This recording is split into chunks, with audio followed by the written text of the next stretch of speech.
Ngunit ibinaba nila ang mga blinds sa kanyang mga bintana at dito nakita niya ang mga gusali na umaabot sa mga ulap, ang mga sasakyan na tila hindi na aapektuhan ng gravity at mabilis na dumadaan sa kanyang bintana.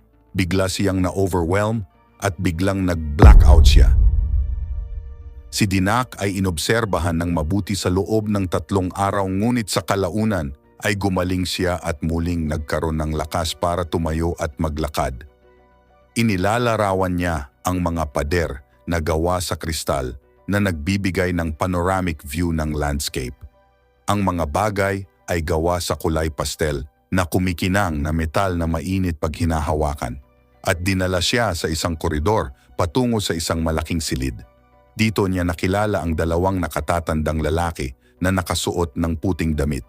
Sa una ay inakala ni Dinak na sila ay mga pari o hari pero sinabi nila na ang tawag sa kanila